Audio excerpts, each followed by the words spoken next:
Oiê, pode olhar, eu sou Ayrton Marques, estou de volta para mais um episódio do videocast de entrevistas do Olhar Direto. E hoje, o nosso papo reto e direto é com a desembargadora aposentada Maria Erotides.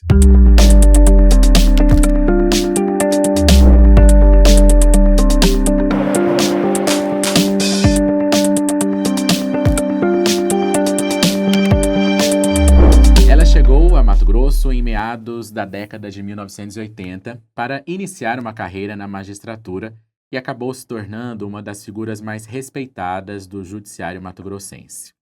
Natural de Juiz de Fora, em Minas Gerais, Maria Erotides percorreu comarcas do interior, presidiu o Tribunal do Júri por quase 2 décadas em Várzea Grande, foi corregedora-geral de Justiça, vice-presidente do tribunal e se tornou uma das principais vozes do país no enfrentamento à violência contra a mulher. Após mais de 40 anos de magistratura, ela encerra sua trajetória formal no judiciário, levando consigo uma marca que ultrapassa as decisões judiciais: a defesa da dignidade humana.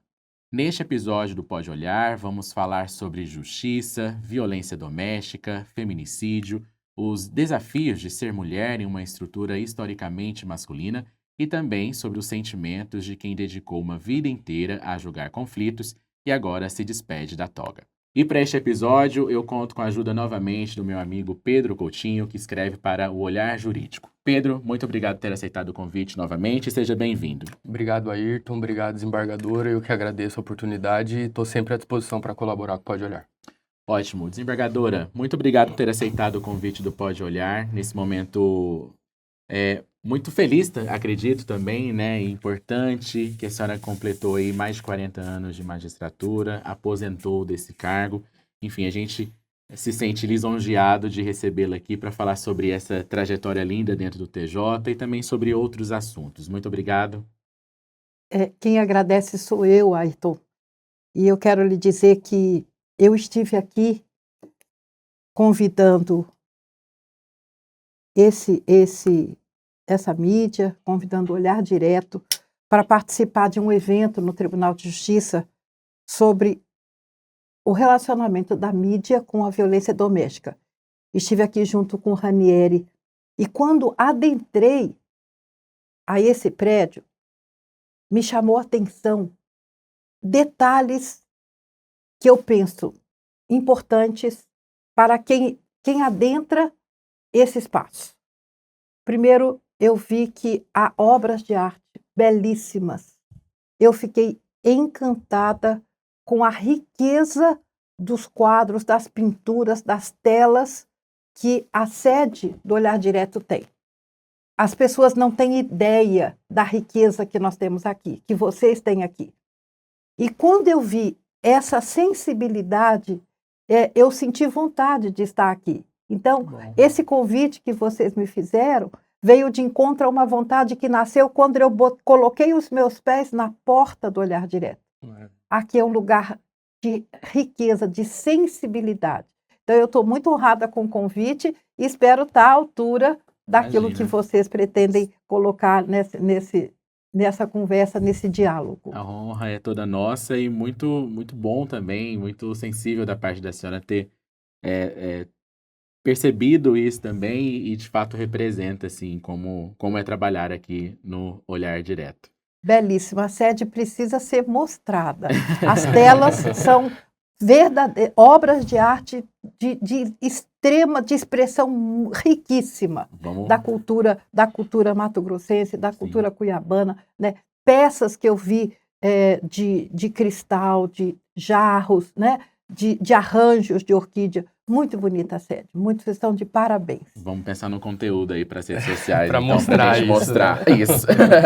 Desembargador, antes da gente começar de fato a nossa conversa, só um recado a quem está nos assistindo é que além do YouTube, onde você nos vê, este episódio também está na íntegra e em formato de áudio nas principais plataformas de podcast. É só pesquisar Estúdio OD ou então Pode Olhar no Spotify, no Deezer e no Apple Podcast. E bora ser um seguidor fiel do nosso videocast aqui no YouTube, então assine o nosso canal e ative o sininho para ser notificado a cada vez que um novo episódio for disponibilizado. Lembrando que isso acontece toda quinta-feira. E aí, com o episódio no ar, você pode compartilhar com amigos, familiares e deixar também a sua opinião nos comentários. A sua interação, a sua opinião é sempre muito importante para a gente, tá bom? Desembargadora, a senhora costuma dizer que escolheu o direito aos 16 anos e que faria tudo novamente, né? O que aquela jovem mineira enxergava na profissão que continua fazendo sentido até hoje? A defesa dos direitos humanos. Eu tinha uma formação bem voltada para a engenharia. Meu pai é engenheiro e ele teve um acidente na entrega de uma obra onde foram vítimas tanto ele quanto empregados. Então, ele passou por um processo de saúde e nesse processo de saúde ele ficou sem poder trabalhar. E antigamente, né, a engenharia se fazia com cálculo no papel. Não havia máquinas, não havia, né, programas de Inteligência artificial, exatamente. nada, Então né? havia inteligência artificial. O cálculo de quanto uma coluna aguentaria em toneladas de peso para sustentar um edifício era feita por fórmulas, por números no papel, né? E meu pai fazia isso e eu tinha alegria de poder ajudar meu pai nesses cálculos, fui aprendendo com ele. E ele achava que eu seria a sucessora, nós somos 6 irmãs, que eu seria a sucessora 6 na engenharia. mulheres. 6 irmãs, 6 mulheres, todas Marias, todas 6 Marias. Maravilha. Eu sou a quarta, né? E quando eu estudava no Colégio Santa Catarina, um colégio de freiras, em Juiz de Fora, e as freiras do colégio, já no segundo grau, começaram a levar as alunas para conhecer a realidade dos presídios, e principalmente do presídio onde ficavam os presos políticos, em Santa Terezinha, no bairro de Santa Terezinha, em Juiz de Fora. E eu ia com as freiras e às vezes levava a comida, a gente fazia o jejum e levava a comida para os presos, né? E foi lá que eu conheci Gilney Viana, isso ele já relatou em algumas entrevistas dele, né? E eu conheci os presos. E me chamou muito a atenção o fato deles estarem presos porque eles pensavam de maneira diferente do que o regime, do que o sistema. E eu pensava na minha cabeça que isso não era possível, uma pessoa ser presa porque pensa diferente da outra, né? Eu acho que talvez até por proteção pessoal, porque eu pensava diferente em alguns outros aspectos, isso não pode ficar assim, né? Uhum. E também na época estava em vigor o ato institucional número 5 e eles não tinham direito sequer ao habeas corpus. Eles estavam presos sem direito de nenhum recurso para dizer, olha, eu estou preso injustamente. E isso me incomodou muito. E eu comecei a questionar as freiras e elas diziam, olha, isso precisa de ser de advogados, precisa de quem estude direito para mostrar que está equivocado. E então eu acabei me inscrevendo no vestibular de Direito, embora meu pai esperasse que eu fizesse engenharia. A minha família toda esperava, né? E, na época, o vestibular da Universidade Federal de Juiz de Fora tinha uma prova de latim. E o latim que eu tinha aprendido era o latim de curricular, né, de segundo grau. Eu não tinha condições de passar num vestibular de uma prova inteira de latim, né? Tão aprofundado, né? Exatamente, tão aprofundado. Mas eu fui e me inscrevi e estudei 15 dias latim antes da prova e eu fiz o vestibular e passei. Passei em segundo lugar. E aí eu fui aluna da Faculdade de Direito Benjamin Colucci, que na época era uma faculdade muito bem conceituada, né, no ranking nacional, e que pertencia à Universidade Federal de Juiz de Fora. A minha turma estudou o primeiro ano na parte de baixo da cidade, e já no segundo ano nós fomos para a cidade universitária. A minha turma inaugurou a cidade universitária de Juiz de Fora, da Universidade Federal. e eu tive muito orgulho de ter pertencido a essa faculdade, ter cursado o direito ali. E essa opção, né, acabou sendo mesmo pelo aquilo que eu vi, e eu penso que, embora eu não tenha me formado para construir pontes de concreto, nem edifícios, né, belos de moradia, eu pude, com direito, construir pontes entre pessoas, pontes de justiça e, principalmente, edifícios de resguardo dos direitos humanos, principalmente das mulheres e das crianças. E acredito que a família, depois de tudo isso, entendeu a escolha da senhora e elogiou também, né? A Eu escolha tenho da senhora ou foi o direito que te escolheu? alegria de ver a família, porque na minha família não havia nenhum advogado. E hoje, na minha família, eu tenho filhos, né? Eu tenho meu filho Lucilo, que é advogado, que é hoje assessor jurídico. Eu tenho um filho que é delegado em Brasília, é coordenador de ensino da academia da Polícia Federal. São mestres, são doutores, né? Doutorandos. E assim, eu tenho sobrinhos, tenho 2 sobrinhos hoje que estão cursando mestrado na Universidade Federal. Tenho uma sobrinha advogada, um sobrinho advogado. Em Juiz de Fora, tenho sobrinhos também advogados. Então, eu fico Mudou a tradição feliz. familiar, então. Exatamente. E assim, só temos um engenheiro na família. Agora o engenheiro elétrico, um sobrinho está cursando também engenharia elétrica. Mas o direito ganhou lá em casa, viu? O direito ganhou seguidores ferrenhos. E quando nós nos reunimos na família, é difícil tirar o tema assunto. Um vade-mecum na exatamente, mesa. no meio da mesa. É muito difícil. Há sempre alguma notícia, há sempre alguma coisa para ser comentada, né? E realmente o direito é apaixonante, né? Eu acho que o direito devia ser um curso que todos nós deveríamos fazer. Porque nós precisamos conhecer os nossos direitos, né? O povo brasileiro ainda não conhece a Constituição. O dia que o povo brasileiro conhecer verdadeiramente a sua Constituição, o país vai mudar. Desembargadora, a senhora chegou em Mato Grosso ali por 1984, 85, né? Atuou um pouco no direito antes da magistratura. Qual que era o judiciário que a senhora encontrou quando chegou a Mato Grosso? Tá.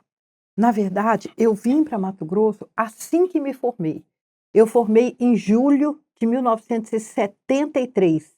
Ah, então Eu formei, já eu tinha uma... formei 6 meses antes da minha turma. Naquela época, a gente estudava muito, né? Então, Aham.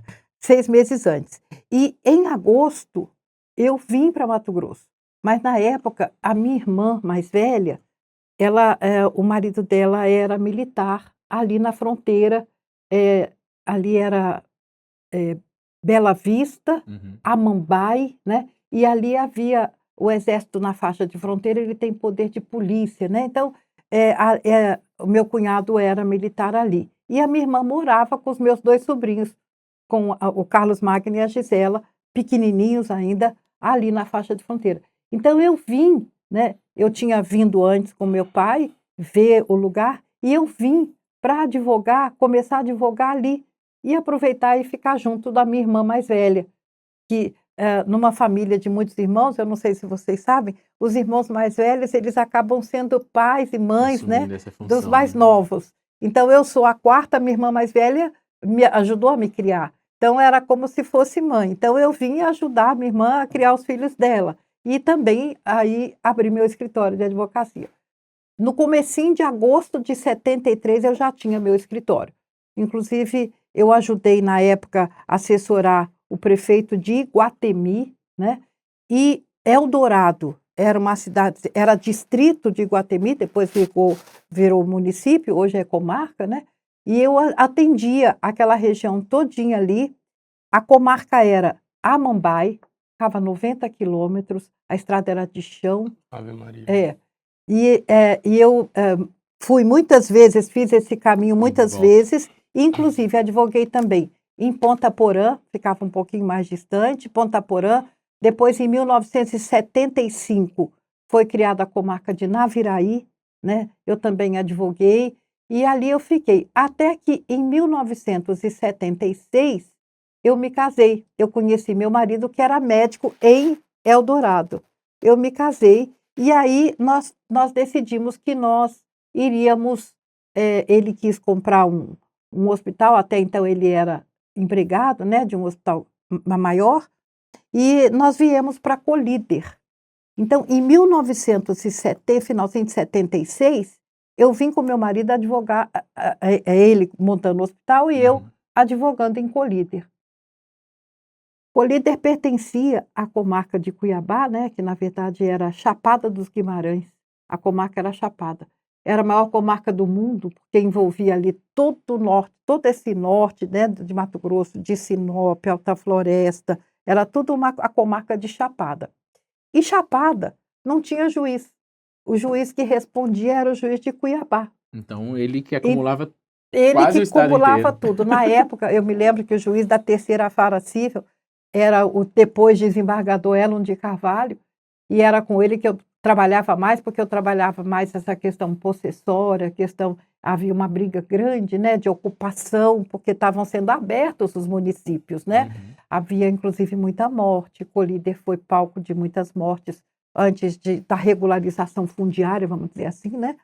E eu advogava e ajudava meu marido no hospital. Então, porque o profissional da área de saúde é difícil nessa região, né? Ele levou na época 2 enfermeiras. Eu me recordo que assim havia doenças, né, muito próximas, tuberculose, leishmaniose cutânea, malária, né? Eu me recordo que no hospital chegavam caminhonetas lotadas, né, de pessoas, de trabalhadores das fazendas, né, no auge da crise da malária. Então, a gente acabava ajudando também, principalmente nas emergências, né, quando se exigia um número maior de atendimento, de acolhimento, né? E o número de servidores não era o suficiente para tudo, né? Para Uhum. todo o serviço. Mas eu mantinha também o escritório. E eu pude, então, naquela época, trabalhar um pouquinho com esbulhos possessórios, reintegração de posse, né? Na época, a colonizadora líder ainda estava negociando os terrenos lá na Colíder, né? E aí eu pude também trabalhar nesse ponto. As ações eram ajuizadas em Chapada, na Uhum. verdade, em Cuiabá, porque o juiz de Cuiabá que respondia, né? E a gente tinha que vir todo esse trecho Para e ali despachar. para despachar. E não havia hoje a facilidade do PJE, das informações, né, online, né, de tudo à disposição como nós temos hoje. Inclusive, assim, era as audiências presenciais, né, tudo muito difícil. E ali nós não tínhamos asfalto. E se chovia, Ixi. nós ficávamos presos. Eu fiquei muitas vezes, eu passei noites, né, atolada, com o carro atolado na estrada vindo de Colíder para Cuiabá. E eu me recordo que em 1977, na chuva de 1977, eu passei uma noite inteira com meu filho Luiz César, recém-nascido, no carro, esperando o trator para nos tirar do atoleiro, né? Então, era uma época difícil, mas que eu pude também servir como voz de algumas pessoas que estavam se colocando lá, estavam comprando terras para poder desenvolver lá, e também ainda pude ajudar também meu marido no hospital. E a decisão de virar juíza, fazer esse concurso, como que foi? Isso. Aí, em 79, meu marido comprou uma clínica em Várzea Grande. E aí nós nos mudamos de Colíder para Várzea Grande.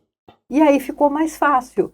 Ficou mais fácil tanto a parte do trabalho na área jurídica, quanto também no auxílio à clínica. E eu pude aí trabalhar muito em assessoria. Eu cheguei a assessorar a primeira-dama em Várzea Grande, a doutora Maria Lúcia, esposa do doutor Gonçalo Pedroso de Barros. Eu me recordo quando ela criou e construiu a creche do Cristo Rei, a parte de regimento interno, eu pude assessorá-la nisso, e eu pude também ajuizar habeas corpus, fazer defesa, sustentações orais, e foi aí que eu conheci o desembargador Ataíde Monteiro da Silva, que era procurador de justiça em 1975, quando eu vim sustentar um habeas corpus aqui em Cuiabá. Ele era o procurador de justiça do Ministério Público, né? Ele foi escolhido o melhor procurador de justiça do país, ele foi eleito, né? E depois, já aí na década de 80, quando eu vim, já morava aqui, aí ele estava já como desembargador. E em 1983, ele chegou a ser, inclusive, o presidente do Tribunal de Justiça, né? E foi ele, através da esposa, né, da doutora Maria, que me convidou para fazer o concurso.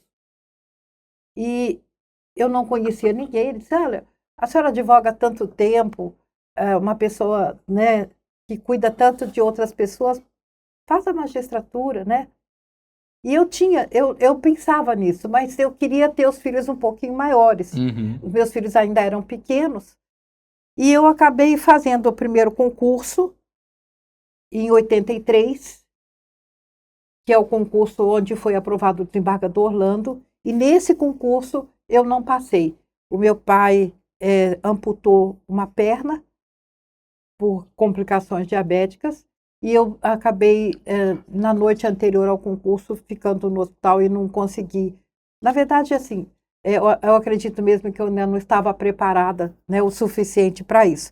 E já em 84 houve um novo concurso, foi um concurso muito difícil, e aí eu passei. E em novembro de 84 eu tive a honra de ter sido aprovada também em segundo lugar no concurso da magistratura do estado de Mato Grosso. E como os 3 primeiros lugares, naquela época, podiam escolher as comarcas que estavam vagas. E eu, por orientação da desembargadora Shelma Lombardi de Cato, eu escolhi a comarca de Alto Garças, que era uma comarca que tinha muitas ações possessórias, né? E ela, então, me sugeriu que escolhesse. Ela tinha sido magistrada lá, muito querida, né? Sempre na comarca, e eu acabei escolhendo a comarca de Alto Garças. E eu fui para lá e tomei posse logo no comecinho do ano, em janeiro de 1985. Essa trajetória dentro do Tribunal de Justiça, desembargadora, como juíza e depois como desembargadora, como que foi? Principalmente se a gente ainda tem vários espaços que são predominantemente masculinos, né? Onde os homens são a maioria. Eu acredito que nos anos 80 isso era ainda mais forte, isso foi mudando um pouco, ainda precisa ser mudado. Mas como que era ser uma mulher dentro desse espaço onde os homens predominavam em número e também de espaços de poder, de comando dentro desse poder, né? Veja, você falou muito bem, é exatamente isso. Imaginem um espaço predominantemente masculino. O pessoal, na época, brincava, né? Nós não temos banheiro para mulheres, né? Os banheiros são todos masculinos. Os banheiros eram todos masculinos. Eu fui a terceira juíza do Estado. Aí, depois da divisão do Estado, a desembargadora... Na divisão do Estado, havia 2 juízas, né? A desembargadora Shelma e a desembargadora Dagma. Uma ficou para Mato Grosso do Sul, outra ficou para Mato Grosso. Uhum. Depois da desembargadora Shelma, a doutora Maria Terezinha Ferreira foi a primeira magistrada e depois fui eu. Então, nós não tínhamos, na verdade, nenhum espaço.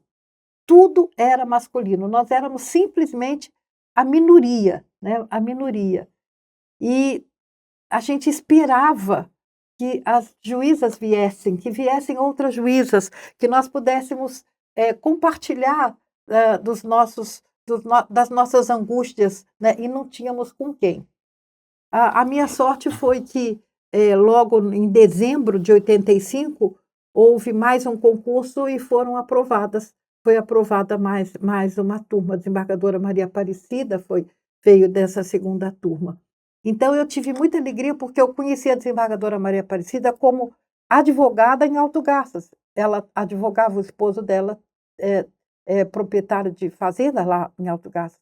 Então, eu a conheci ali, né? Então, eu tive, então, já comecei a ter esse amparo. Mas muito difícil a gente trabalhar num lugar onde a gente é minoria, né? É muito difícil. Você tem que ir conquistando devagarzinho. No Ministério Público, os colegas me diziam, quando eu fiz o concurso, que era para eu fazer o concurso para o Ministério Público, que seria uma carreira muito mais rápida, né? Mas eu não havia me inscrito para o Ministério Público, havia me inscrito só para a magistratura, e eu só queria mesmo se fosse a magistratura. E devagar a gente foi conquistando. Em 1991, eu fui convidada para ser a juíza auxiliar da presidência. Eu fui a primeira juíza auxiliar da presidência do Poder Judiciário de Mato Grosso. Antigamente não tinha, não havia isso. Então, ali, dentro do tribunal, eu pude conhecer de mais perto, né, muito mais perto, a conduta dos desembargadores, a tramitação dos processos também em segundo grau, porque até então eu conhecia o primeiro grau. Então, quando eu fui chamada para ser juiz auxiliar da presidência com a desembargadora Shelma, eu passei a ver a atuação dos desembargadores. Então, eu dizia, né, aqui a gente precisa ter essa conduta, a gente via como que a desembargadora Shelma, que foi para mim um exemplo, né, e via como ela se portava. E ela me abriu as portas para o enfrentamento da violência contra a mulher, para eu conhecer o que era a violência contra a mulher. Já em 1992, eu fui representando o país no encontro em San Diego, na Califórnia, com 2.000 mulheres juízas do mundo. E ali eu comecei a ver que a violência contra a mulher não era só nossa, que era do mundo inteiro. Porque as colegas que estavam ali, elas contavam as dificuldades de acesso, né? Inclusive, eu via que a violência, ela não era só de mulheres pobres, as mulheres ricas, a violência não tinha classe social, ela atingia as mulheres em todos os segmentos sociais. E eu comecei a ver que nós precisávamos de criar políticas de valorização da mulher, de priorização de ocupação dos espaços de poder pela mulher, né?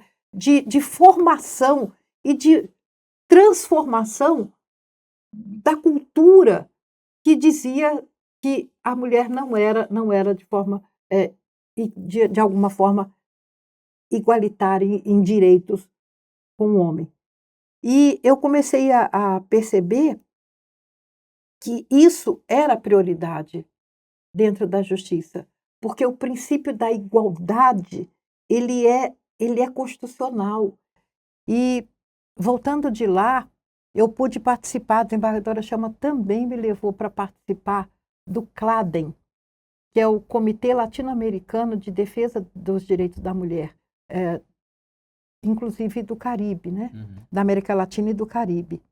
E ali eu pude conviver com pessoas, com pensadores do direito da mulher.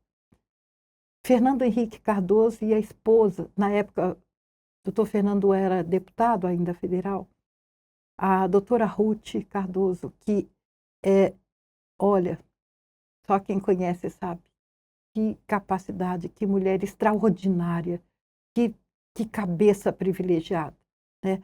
Professoras, doutora Silvia Pimentel, professora doutora Silvia Pimentel, que teve muito tempo na ONU, né?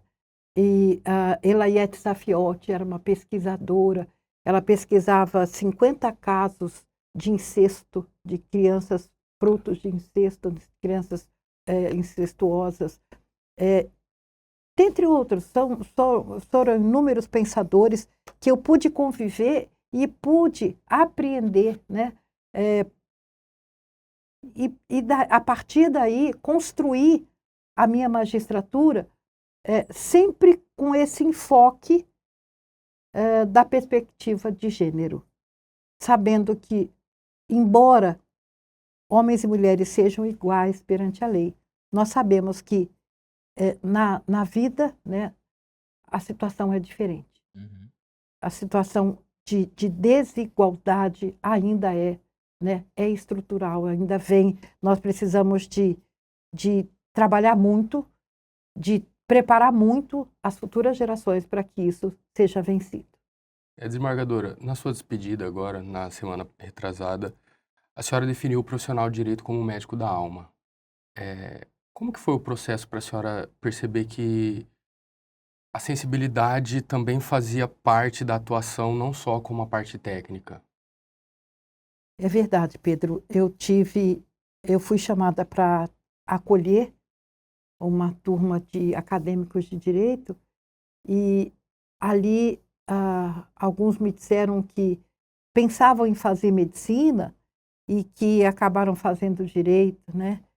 E eu disse a eles isso. O corpo é cuidado pelo médico. O corpo, a fisiologia, todas as funções, né?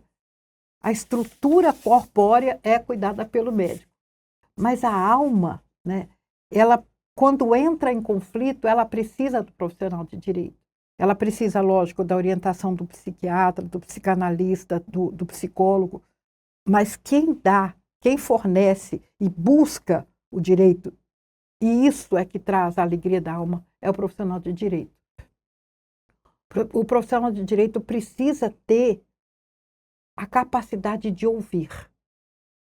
Primeiro, ouvir uma escuta ativa. E principalmente no caso da violência contra a mulher. A mulher precisa ser ouvida, primeiro, sem julgamento.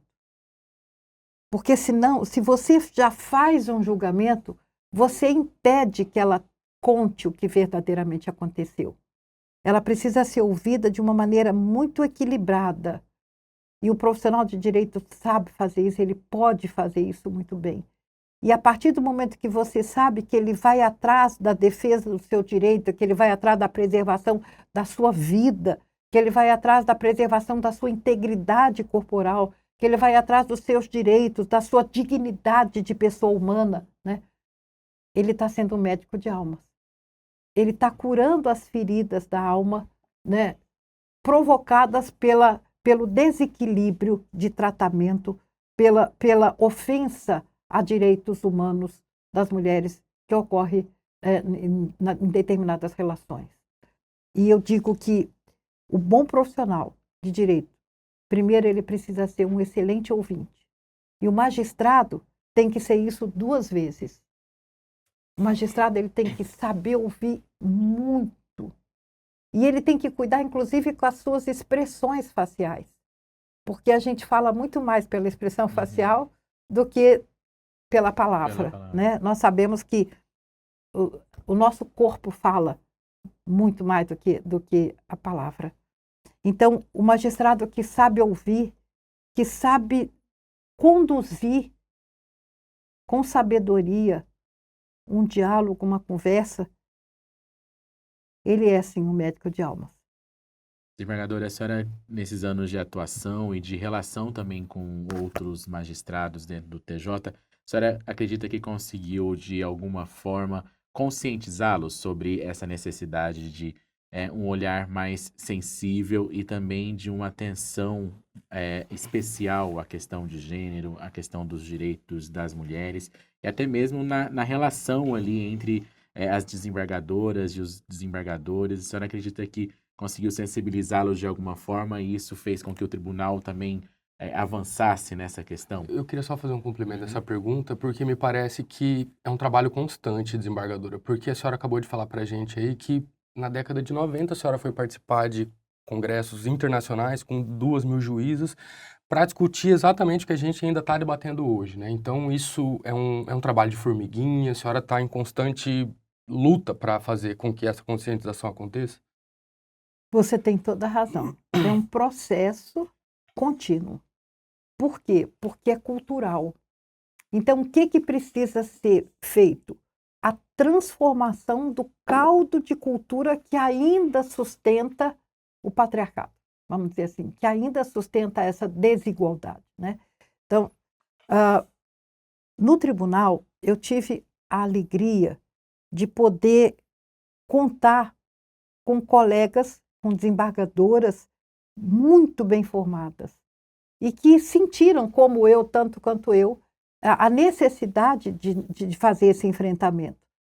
E ali eu encontrei a desembargadora Maria Helena Povos, que para mim já era uma referência, e todos conhecem, sabem, o papel da desembargadora Maria Helena na OAB. Eu me recordo dela, jovem, bonita, elegantíssima, presidente da OAB do estado de Mato Grosso, né? E depois ela foi alçada ao quinto constitucional como desembargadora. A sua atuação firme, ela teve uma atuação muito firme, principalmente na área do direito econômico, no direito empresarial. Ela tem até hoje essa atuação muito firme, né? E ela é também exerce essa grande influência no nosso tribunal, né? Tem a desembargadora Clarice Galdino. Nós tivemos, a desembargadora Clarice sempre foi uma referência na magistratura. A desembargadora Clarice já foi presidente do tribunal, né? Eu me recordo da desembargadora Clarice como juíza auxiliar da corregedoria. Eu me recordo dela fazendo correições, né? Sempre muito bem classificada, sempre com uma produtividade muito alta, né? Nós temos a desembargadora Helena Maria. A desembargadora Helena Maria, ela foi diretora da escola da escola da magistratura numa época muito difícil. Ela fez um trabalho belíssimo na escola. Ela foi uma advogada militante, a gente sabe assim, uma advogada de renome aqui em Cuiabá, e ela hoje é uma professora, mestra, doutoranda, né? E hoje a desembargadora Helena Maria é convidada pelos tribunais do país para poder ministrar aulas e palestras. Ela tem que recusar alguns convites, de tantos convites que ela tem, né? A desembargadora Marilsen. Desembargadora Marilsen, uma magistrada, foi inclusive vice-presidente do tribunal, pesquisadora, né? Seríssima. E nós temos agora as desembargadoras mais jovens, né? Tivemos a desembargadora Maria Aparecida Ribeiro, que foi presidente do nosso Tribunal Regional Eleitoral, né? Uma magistrada, também esteve na Coordenadoria da Mulher. E nós temos desembargadora hoje, né? As desembargadoras mais jovens, desembargadora Vandimara, que inclusive foi nomeada ontem para a Coordenadoria da Mulher, junto com a desembargadora Gabriela. São magistradas extremamente competentes. Então, eu tive a honra de trabalhar ao lado de colegas muito inteligentes, de colegas muito bem preparadas, e que, juntas, nós conseguimos fazer algumas decisões que modificaram mesmo a maneira de pensar, inclusive que trouxeram exemplos para os nossos colegas. Mas nós tivemos um apoio grande. O nosso Tribunal de Mato Grosso, ele é um exemplo em termos de igualdade, né? E de acolhimento das mulheres no tribunal, na composição do tribunal. Eu conheci tribunal do país que não tinha mulheres na sua composição. Tribunal de Pernambuco, até outro dia, tinha uma desembargadora. Então, assim, o tribunal que tinha muitas mulheres, que na época era o Tribunal do Estado do Pará, ele tinha muitas mulheres porque o salário não era compensador. Então, e assim a gente vê, né? Mas aqui no tribunal eu tive um acolhimento muito grande dos meus colegas. Eu posso dizer assim, eu tenho a honra de dizer, eu posso dizer isso de boca cheia, como diz o cuiabano, né? Eu tive liberdade para trabalhar. Eu tive independência. Eu nunca tive um colega que chegou para mim, ou uma colega que disse, eu disse, decida dessa forma. Não. Eu tive liberdade. Quantas vezes eu fiz, pedi vista de alguns processos e apresentei um voto isolado, sozinha. Era o meu pensamento. E por causa disso, eu nunca tive nenhuma retaliação, nenhum desconforto. Eu sempre tive autonomia, independência mesmo. E assim, eu penso que isso, o colegiado ele vai se acostumando, né, com a composição. E agora, com a nova maneira de eleição de mulheres para o segundo grau, muito em breve a gente vai estar com a proporção bem mais igualitária, muito Sim. em breve. Já ainda esse ano, se Deus quiser, nós teremos pelo menos mais duas, né, mulheres, a gente espera, e isso vai trazendo o equilíbrio necessário. Por quê? Porque as decisões judiciais também precisam ser proferidas com com o olhar feminino. Ela não pode ter só o olhar e o julgamento masculino. Ela precisa ter o olhar também feminino, o olhar de gênero, o olhar que conhece a condição daquela mulher que não conseguiu produzir a prova necessária porque ela não tinha condições físicas, porque ela não tinha condições emocionais, porque ela não tinha condições jurídicas de fazer a prova necessária, embora tivesse o direito. Desembargadora, Mato Grosso continua registrando números alarmantes de feminicídios, né? Só em 2025, segundo dados do Observatório Caliandra, já foram mais de 20 mulheres assassinadas por conta do gênero, né? O que Mato Grosso, o que a gente está fazendo errado para chegar a esse número tão preocupante?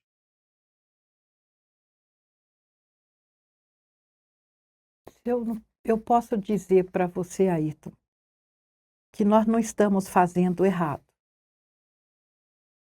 Errado é esse conceito histórico de que a mulher é propriedade do homem, que o homem exerce um poder sobre a mulher.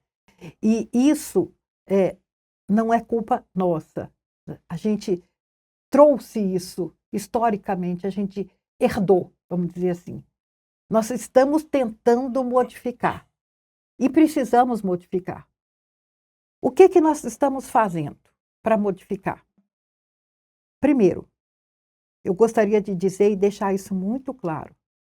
O feminicídio é um crime anunciado, é um crime previsível. Não é um crime que acontece de hoje para amanhã, que o cidadão vai lá e mata a mulher. Não. Ele é um crime que ele vem gradualmente, né, demonstrando o que vai acontecer. O que impede que a atuação seja eficiente? Primeiro, nós precisamos de ter as redes de proteção, de enfrentamento à violência atuantes verdadeiramente em cada município do estado de Mato Grosso. O Poder Judiciário fez o seu dever de casa e nós deixamos, né, agora no mês de maio, 123 municípios dos 142 existentes, com rede instalada, com protocolos assinados.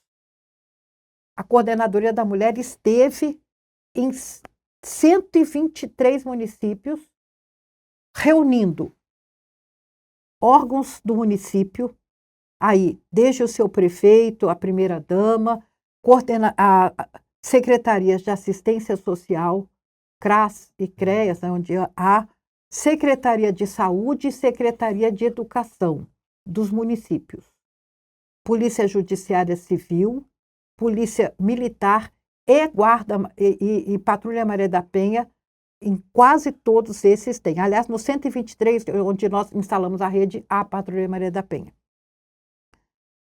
Poder Judiciário, Poder Executivo, Poder Legislativo, Ministério Público, Defensoria Pública, OAB e todas as instituições, associações que tenham como objetivo tratar as mulheres.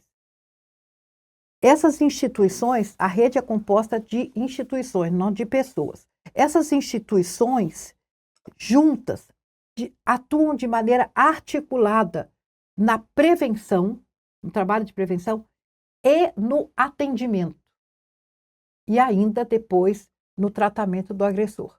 Então, vejam, é necessário que, uma vez noticiada a possibilidade de uma ameaça à vida da mulher, que a rede toda entre em alerta. Ah, mas o que a Secretaria de Educação tem com isso? Tem. Se a mulher tiver filhos, as crianças vão faltar à escola, talvez tenham que trocar de escola, né? Então, o que a Secretaria de Saúde tem? E muito, porque ela pode ter um caso de violência sexual que tem um protocolo próprio para atendimento, é preciso o tratamento da saúde mental, né? O atendimento psicológico, o atendimento psiquiátrico das crianças, da própria vítima, para que ela tenha coragem, que ela tenha força de levar a denúncia adiante, que ela não se deixe enganar pelo ciclo, né? A gente hoje não chama mais ciclo, chama espiral da violência, né? Hoje a gente não fala mais ciclo. O espiral da violência, que nós sabemos como acontece, né?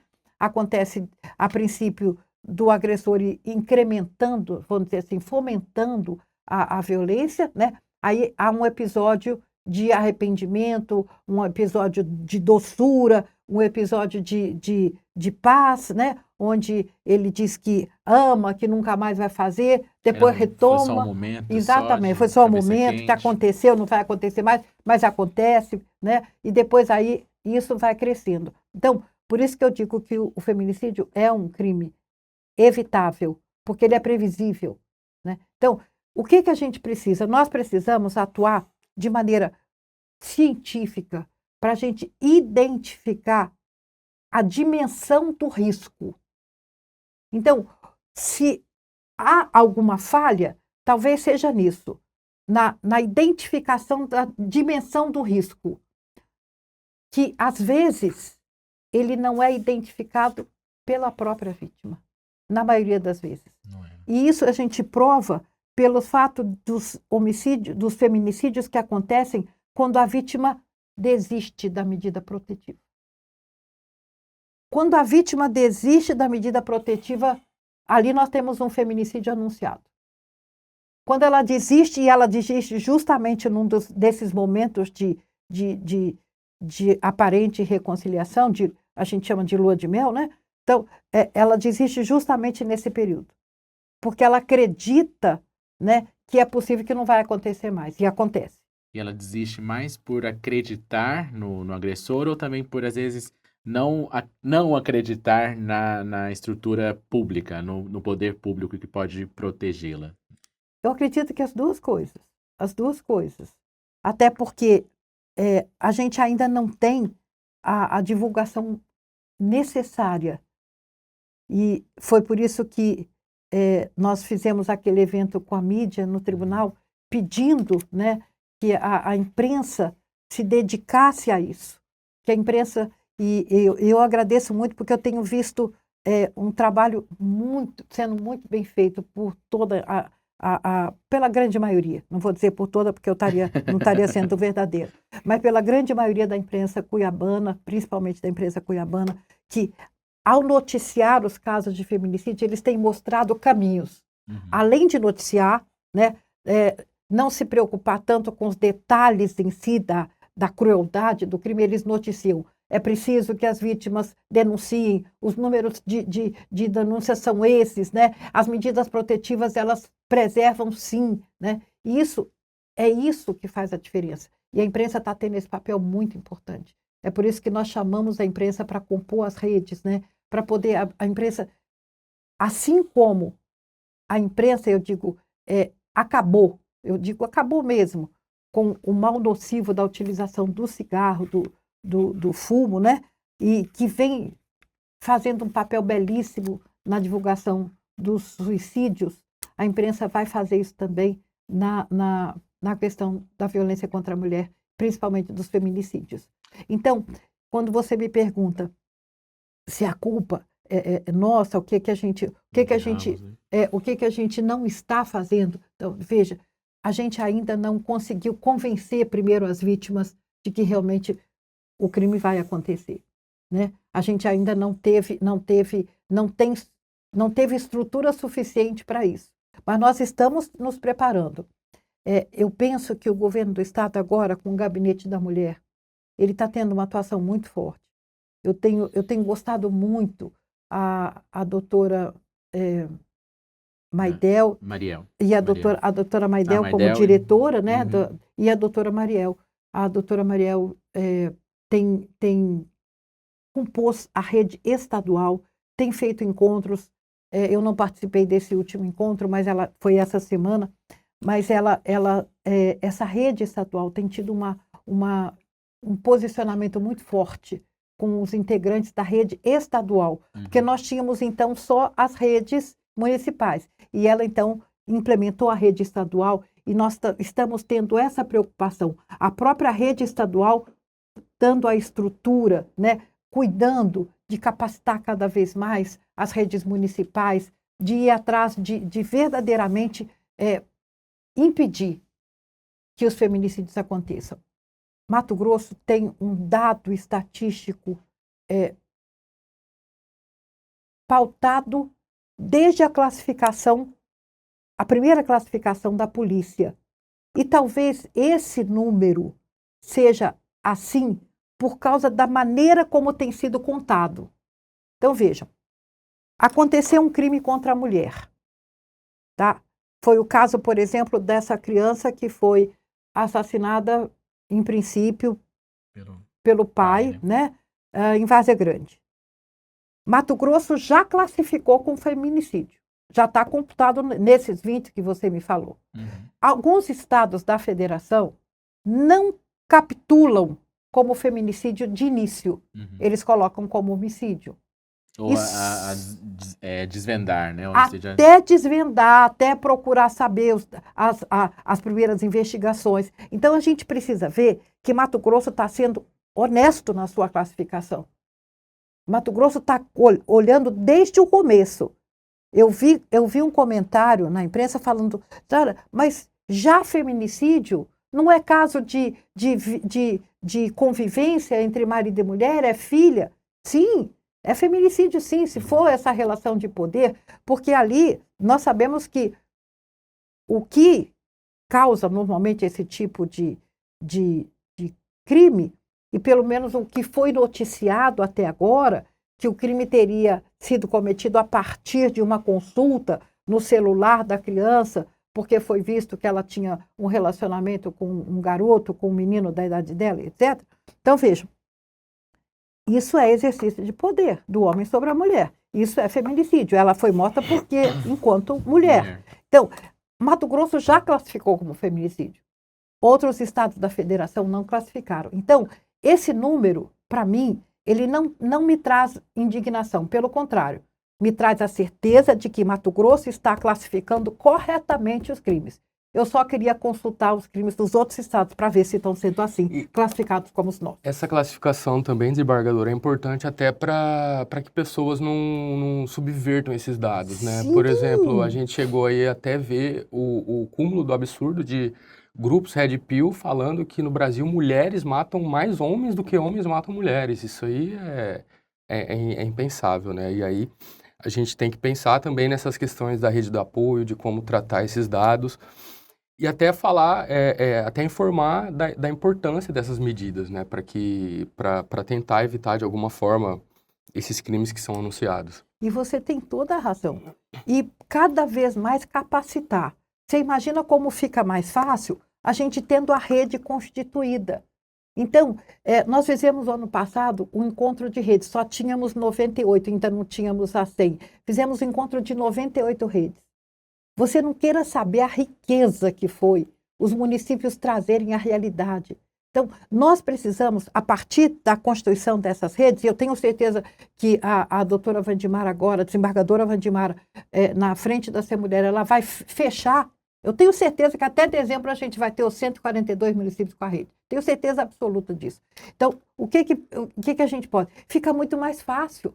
Então, vamos marcar uma capacitação agora, por exemplo, das redes. A gente pode fazer essa capacitação por regionais.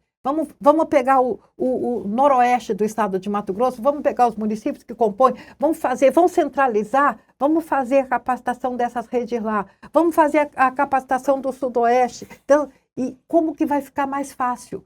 E aí a gente levando o conhecimento específico. Agora, a gente não deixa de ter, infelizmente, como você mencionou, Pedro, a ignorância, né? A ignorância. Eu tenho um sacerdote, meu amigo, fala que a ignorância é um sacramento. Olha, a gente não deixa de ter, infelizmente, grupos ignorantes que pensam, né, que agem, que mulheres matam mais homens. Olha, primeiro que essa não é uma maneira de agir das mulheres. As mulheres não agem dessa forma, né? E os homens realmente, entre si, eles têm uma atuação, uma maneira de relacionamento diferente, né? Agora, é preciso conhecimento da causa. É preciso aprofundar, é preciso a gente conhecer muito de perto. É preciso a gente conviver com as mulheres vítimas para a gente poder entender o que é. Essa relação de poder é muito forte. Eu vejo, por exemplo, esse pai, estou citando um exemplo, sem conhecer as provas, sem saber do fato em si, só pelo que eu vi noticiado na imprensa, ele se vê como dono. E nós, muitas vezes, ainda agimos assim na nossa casa. A gente acaba chamando atenção ou repreendendo um ato de um filho, né, que quer que o filho seja exatamente como a gente quer, como a gente gostaria de ter sido, né, sem respeitar a sua individualidade, sem saber que as pessoas são únicas, são irrepetíveis, né? As pessoas não têm repetição, cada um é um, né? Cada um tem uma vida e nós não somos donos de ninguém. Nós vivemos ao lado, nunca donos, nunca com esse exercício de poder, né? Que é horrível pensar que uma mulher vive subjugada, né? Sendo tratada como propriedade de qualquer pessoa. Desembargadora, por muitos anos a gente viu casos em que as mulheres vítimas de violência eram revitimizadas em julgamentos, né? Mulheres assassinadas por homens que eram revitimizadas, eram culpabilizadas pela própria morte. Isso em júris, em julgamentos, enfim, em todas as esferas dentro do Poder Judiciário e nesse processo aí de julgamento. A senhora acredita que isso mudou? Pelo menos aqui em Mato Grosso, a gente conseguiu avançar nisso e ver que a mulher é realmente vítima e não tentar responsabilizá-la por um crime que ela sofreu. Olha, isso também é um processo cultural que a gente vem desenvolvendo. E o Supremo Tribunal teve um papel relevante, né, quando decidiu sobre a questão da legítima defesa da honra, né? Uhum. Hoje, então a gente nem fala mais revitimização. A gente está falando em retraumatização. Hoje a palavra já está mais forte, né? Uhum. É realmente uma maneira de traumatizar outra vez, né? Quando a gente mata a dignidade da vítima.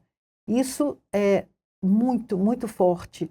O primeiro livro que eu li sobre isso foi uma obra da doutora Silvia Pimentel, que ela fez, inclusive, em pesquisa junto com uma pesquisadora da universidade, me parece que era da Unicamp, da Unicamp, onde ela falava sobre isso, a maneira como a vítima da violência doméstica era tratada em juízo, né?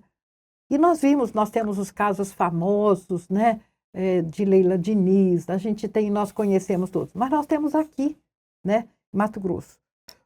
A partir do momento que os magistrados são formados no julgamento com perspectiva de gênero, e a partir do momento que eles conhecem a realidade da violência contra a mulher, desse exercício de poder, da violência contra a mulher como violação de direitos humanos, né?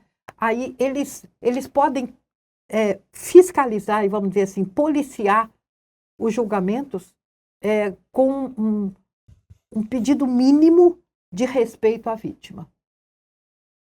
Mínimo. Eu me recordo, e você é de lá pertinho, né, daquele caso de Goiás, onde o esposo matou os dois filhos, Uhum. né? Sim. E que a esposa tinha viajado Itumbiara, né? É, Itumbiara, né? é pertinho, né? Sim, pertinho de Ituiutaba. Isso.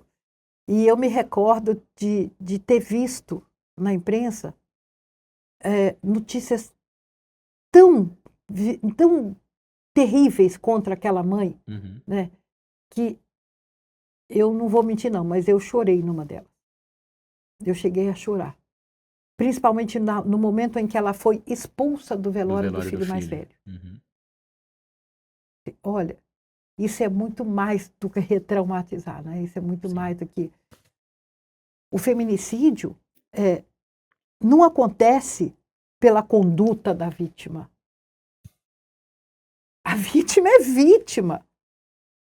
Ali, a vítima, os filhos, ali é uma violência vicária, né? Ali, os filhos foram mortos para judiar da mãe, para que ela, pro resto da vida, soubesse que ela era a causadora da morte dos filhos. E a gente ainda julga, ainda expulsa do velório. É muito cruel, né? É muito cruel. Agora, os magistrados vai ser a vida dela a partir disso, né? Eu imagino o quanto essa mulher teve que se reestruturar para poder sobreviver, né? Muito cruel, muito cruel. E assim, eu não estou dizendo que ela seja a causadora, ou que ela... Não, mas que ela foi considerada, na época, por todos, né? Pelo julgamento popular. Hoje, a formação de magistrados, servidores, defensores públicos, da OAB, né, da própria escola da advocacia, hoje é sempre muito voltada para que isso não aconteça, para que a mulher não seja revitimizada, retraumatizada, como nós pensamos. E os juízes estão muito bem preparados para impedir isso. Lógico que no embate, principalmente no Tribunal do Júri, aí vocês conhecem bem, né? Os embates acontecem, são realmente acalorados, né? É preciso ter muito controle, é preciso ter muita calma, né? Eu mesma, quando presidia o júri, cansei de suspender a sessão, né? Suspendia a sessão, chamava o advogado, o promotor lá dentro falava: se fizer de novo, eu vou suspender, né? Parava, né? A Neuza está aqui, a minha assessora, tantos anos que foi, sabe, que a gente parava o júri, ninguém sabia por quê. Vamos dar um intervalo, né? Uhum. Vamos beber uma água, tal. Que para eles era normal, aí, né, esse comportamento. Normal. Aí eu chamava o povo lá na sala de votação, dizia: olha aqui, olha, isso não é debate que a gente faz no júri. A vítima não é a causadora disso, ela é vítima, vamos botar os pinhos no i, senão nós vamos suspender o julgamento. E aí, sim, isso sendo feito de uma forma... E isso, eu imagino assim, todo julgamento, isso acontece. Às vezes a gente não vê como, mas os juízes, eles pontuam, eles chamam as partes, né? E as partes sabem o que pode e o que não pode ser falado, o que pode causar nulidade do julgamento. Mas nós precisamos, sim, tratar a vítima como vítima, e não como causadora de todo esse processo de violência. Isso é retraumatizar e nós não podemos permitir isso. Desembargadora, vamos falar sobre legislação, a gente já está chegando ao final do nosso episódio, e acho importante a gente falar sobre isso também. A gente recentemente teve aí um endurecimento nas penas, né, para casos de feminicídio, tem pena de 20 a 40 anos de prisão agora.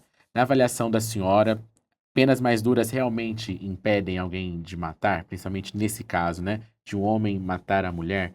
Eu questiono isso, a senhora também levando em consideração um outro questionamento. O homem pensa na pena, pensa: eu posso ficar 40 anos preso antes de matar uma mulher? Você foi fundo agora, viu, Ayrton? Pensa não. Ninguém pensa na pena, né? A gente sabe disso. Agora, nós que lidamos na execução penal sabemos que essa reflexão só vem depois da condenação. Essa é a grande verdade. Agora, o endurecimento das penas era necessário, sim, né? É preciso fazer uma distinção. O homem que mata outro homem, na mesa do bar, na briga depois da cachaçada, na briga do futebol, nas discussões de negócios, ali é um tipo de crime.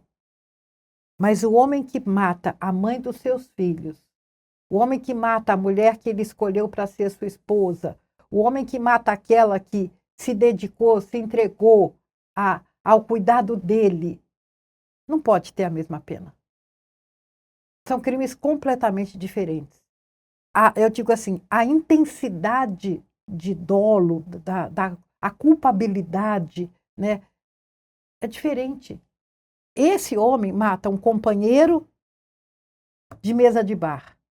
Esse aqui mata a mulher que ele escolheu para ser mulher dele para o resto da vida, a mãe dos filhos dele. Ele mata ela e as crianças. Eu me recordo daquele crime da juíza do Rio de Janeiro, que foi na véspera de Natal. Não sei se vocês se lembram disso. Ela tinha medida protetiva, retirou, né? E depois ela foi levar os filhos ao encontro do pai. Me parece que era uma área da universidade, ou era um jardim, me parece, uma coisa assim. E ela foi levar, e as crianças foram junto. E uma criança estava no colo com o presente que ela ia dar para o pai de Natal. Ela foi assassinada na frente das crianças.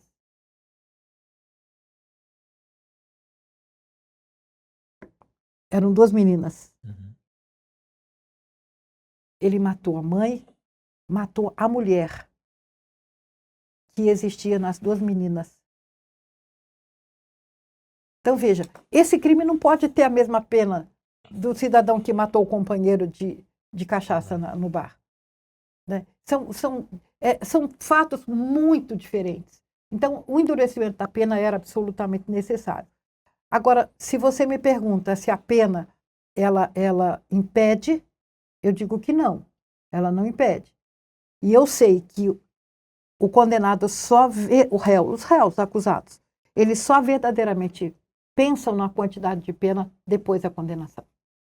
Isso eu me recordo, eu presidi o Tribunal do Júri muitos anos na Várzea Grande, 20 anos. E toda vez que eu levava para julgamento um réu que estava preso, recolhido, na época era principalmente na penitenciária central, né, no Pascoal Ramos. Depois que acabava o julgamento, eu pedia para os policiais levarem o condenado na minha sala. Eu não deixava ele voltar imediatamente para o presídio. Até porque ele tinha passado o dia todo ali no julgamento, tinha ouvido falar que ele era a pior pessoa do mundo, né? E quando acabava o julgamento, se ele já fosse embora para o presídio, eu ficava pensando, né? O que será que vai passar na cabeça desse ser humano e tal? Então eu gostava de conversar com eles também, até para eu ter uma avaliação de como foi o julgamento, como ele tinha se sentido e tal. E muitas vezes eu aprendi muito, porque isso era muito enriquecedor para mim como pessoa humana. E muitas vezes ali a gente conversava, às vezes até 1 hora. Eu recordo, e a Neuza está aqui, pode contar que os policiais às vezes ficavam angustiados, né? Bora, doutora. 3 horas da manhã, o juiz ainda está conversando com o preso, né? E doido para eles irem embora para o presídio. E ali eu ouvia o que ele tinha para falar. Muitas vezes eles me contavam detalhes do julgamento que não tinha sido colocado.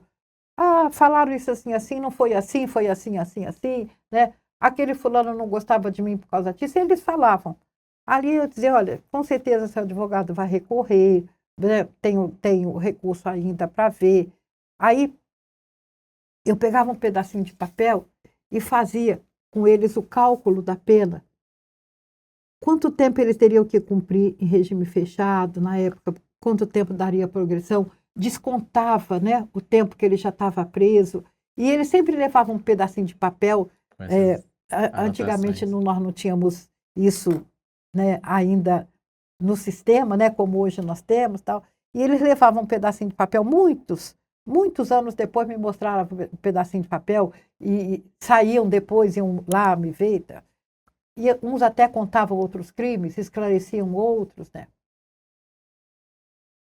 porque é ali que importa a pena. A pena importa na hora da condenação. Ela não impede.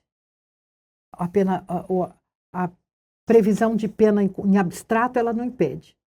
Ela só vai realmente ser vista lá. Mas era absolutamente necessário um incremento da pena nos casos do feminicídio por causa dessa intensidade do dolo, dessa culpabilidade que eu mostrei para vocês, que eu tentei explicar na diferença dos fatos. Desembargadora, a senhora aposentou recentemente, tinha essa atuação forte, né, no caso do debate de gênero, da defesa da mulher. Agora, após deixar a função, né, de desembargadora, deixar o Tribunal de Justiça, esse tema também é um assunto que a senhora deixa no passado ou não? Como que a senhora pretende atuar em relação a essa questão, a essa bandeira que a senhora assumiu por 40 anos aí? Não dá para deixar. Aí, se eu falar que eu vou deixar, é mentira, né? Não dá para deixar, não. Eu quero poder atuar, ainda estou pensando de que maneira eu vou poder atuar, vou poder ajudar, mas isso é razão de vida. Não dá para deixar, não. Eu só não sei ainda de que forma, mas não vou deixar. Eu vou continuar, porque eu sei. Como eu contei a vocês, eu recebi muito da desembargadora Shelma, do Tribunal de Justiça, dos magistrados que atuaram comigo na violência doméstica. Eu aprendi muito com eles, né? Seria uma deslealdade minha guardar isso no baú e fazer outra coisa, né? Seria deslealdade. Não seria, eu preciso devolver. Eu penso que Deus me deu muito e por isso ele vai me cobrar bastante. Então eu preciso ainda deixar alguma coisa à disposição. Uma carreira política pode ser um caminho? A gente fala, a senhora sempre teve também uma boa relação, uma atuação muito ligada a poder legislativo, a poder executivo, com pessoas que estão nesse campo, né? Até porque era importante para desenvolver esse trabalho que a senhora assumiu. Mas um caminho político, uma candidatura aí pensando no futuro, em Várzea Grande, alguma coisa assim, é um caminho que a senhora pensa, é um desejo que a senhora tem, que pode começar a construir isso também, uma questão política, eleitoral? Possibilidades, é uma das possibilidades. Não é a prioridade, mas é uma das possibilidades que a gente não se fecha, né? Onde eu vou poder ser mais útil para o povo mato-grossense que me entregou tanto, né? Então, é uma das possibilidades, até porque, como eu disse, é uma razão de vida, não é só um estágio, né? É uma razão de vida. Para essa eleição, acho que não dá mais tempo por uma questão até eleitoral de verdade, filiação partidária. Se eu não me engano, acho que verdade. já encerrou esse prazo aí de filiação, né? Então não é mais possível. Mas aí em 2020, daqui 2 anos, 26, 28, a gente pode esperar então talvez uma Quem candidatura da Quem desembargadora? sabe, né? Quem sabe?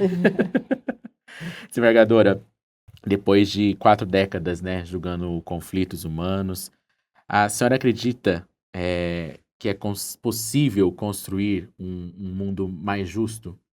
Com certeza absoluta. E se essa é uma visão de futuro mesmo que a gente tem que ter em mente, a gente tem que acordar pensando nisso. Eu posso construir um mundo mais justo. E Santa Teresinha e Madre Teresa falam que esse mundo começa dentro de casa, né? E a gente começa a construir um mundo mais justo dentro da nossa própria casa, nas nossas relações pessoais, com os nossos amigos, com os nossos servidores, né? Isso, eu acredito sim. O mundo pode ser mais justo, as mulheres podem ser vistas com muito mais igualdade, as mulheres podem viver num mundo muito melhor, as nossas meninas podem conviver num mundo muito menos agressivo, e depende de nós. Depende da gente revolver esse caldo de cultura que ainda persiste e que gera toda essa violência. Ótimo, desembargadora Maria Herotides, eu agradeço muito a disponibilidade da senhora, ter passado essa mais de 1 hora aqui conversando com a gente, com os nossos espectadores. Muita pergunta ainda não deu para fazer, né, Pedro? Muito assunto ainda, então isso já deixa uma brecha aí, um convite para uma próxima oportunidade, enfim, mas como eu disse no início, reforço agora no final do episódio, é uma honra muito grande recebê-la aqui, poder entrevistá-la, conversar sobre essa trajetória que a senhora tem na magistratura, enfim, essa trajetória de vida também, né? Agradeço muito e até uma próxima. O espaço aqui segue sempre aberto. Muito obrigada, Ayrton. Muito obrigada, Pedro. Obrigado. Vocês dois fazem jus ao vaso de cristal murano que tem na entrada da sede do Olhar Direto. Vocês fazem jus ao vaso de cristal murano que tem na entrada desse prédio. Muito obrigada e que vocês continuem assim, porque eu penso que trabalhos como esse ajudam a construir um mundo muito melhor, no qual nós três acreditamos. Uma contribuição, né? Mas acredito que cada um fazendo a sua parte, a gente consegue, né, doutora? Com certeza. Pedro, muito obrigado por mais agradeço. este episódio e até uma próxima. Obrigado, Ayrton. Obrigado, desembargadora. Foi um prazer conversar com vocês. Prazer foi meu. E você acompanha a repercussão deste episódio no nosso portal, que é o olhardireto.com.br. Segue a gente nas redes sociais, é só pesquisar @olhardiretoOficial em qualquer uma delas. E no Instagram você pode também acompanhar os bastidores no estúdio.od. Eu vou ficando por aqui e volto na próxima semana com mais um papo reto e direto. Tchau, tchau.